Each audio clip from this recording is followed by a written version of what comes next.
For this visual presentation, I chose to do the impression formation process. If you go down to slide 2, I talk about how important first impressions are.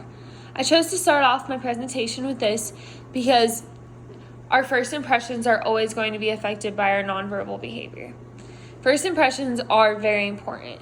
A quote from Solomon Asch says, "Information that we learn first is weighted more heavily than information that comes later." This is known as the primacy effect. As humans, we are constantly using social information to form first impressions of others. So what exactly is the impression formation process?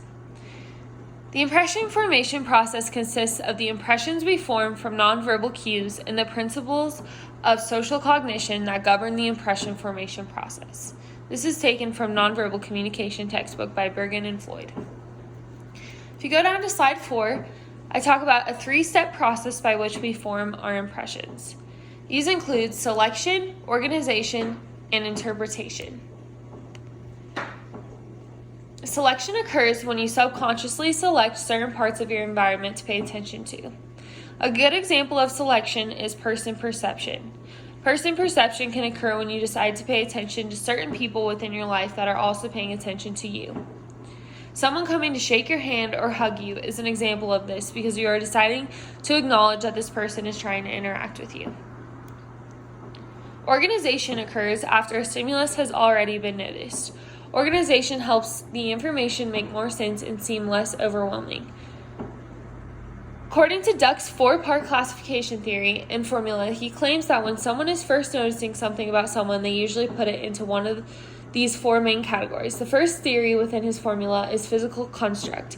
This is the appearance and exterior of someone. The second category within organization is role constructs. This is based on someone's social construct and where they stand in society. The final category is interaction constructs, which are based on behavior. Interpretation is key in how we interpret behaviors of others. Knowledge, self-esteem, degree of involvement with the person, and our attitudes are all huge factors in how we interpret someone else and how we make an impression of them. Going down to slide 5, there's a chart of impressions with 5 different parts stemming from it. These 5 parts include physical qualities, nonverbal behavior, stereotypes and schemas, behavioral confirmation effects, and behavior. All 5 of these are built upon many different components that all tie together to create what an impression is. On slide 6, I talk about the biases that are included in an impression formation. These include primacy bias, confirmation bias, recency bias, visual bias, stereotyping, egocentric bias, positivity bias, and negativity bias. A weakness I have is that I am a very visual person and I do notice what people are wearing and how they look very quickly. I do not judge people based upon this, but since I am visual in all aspects of my life, I sometimes take away what this person maybe does for a job or maybe what this person likes to do in their free time. And I also tend to use confirmation bias frequently when getting to know someone. The last bias I often tend to use is stereotyping. I try my best not to do this, but sometimes I do it subconsciously, and this is something that I do want to work on when I am meeting someone or getting to know someone. I don't want to put them into a stereotype or notice or put them into what they may do for a living or what they may do in their free time based upon what they look like. Going on to slide 7, some improvements of impression formation of self to gain interpersonal and professional success is that I need to improve my own nonverbals in order to help enhance my impression of self to others. Some areas that I need to improve are my facial expressions, my body language, primacy bias, positivity bias, stereotyping. I've been told that my facial expressions are sometimes expressing opposite of how I actually feel. So this is something that I really want to work on, and that's important for me to get better on because it's important to have good facial expressions if I'm in a job interview or good facial expressions if I'm in a conversation with someone and I'm not showing how I actually feel. Facial expressions are a huge part of impression formation and nonverbal behavior. And I really want to work on this in order to be successful in my future with careers and relationships.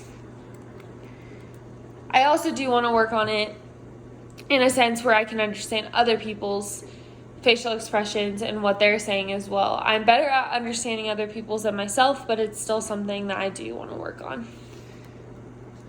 In conclusion, I chose impression formation process as the chosen nonverbal communication focus because I find it to be the most interesting aspect of nonverbal communication, and I enjoyed learning about it a lot this semester. I also chose impression formation process because it is an aspect of nonverbal communication that I find myself really wanting to improve on. I want to improve how I communicate my own nonverbals during impressions, and I also want to improve on how I understand others through the impression formation process. A couple questions that I have for my audience is, in what ways will you be able to apply what you have learned from this presentation to improve your own impression formation process? And is the aspect of nonverbal communication of impression formation a strength or a weakness for you? And lastly, in what ways could I improve this presentation? And is there anything you would add to it that I did not already add? So thank you guys.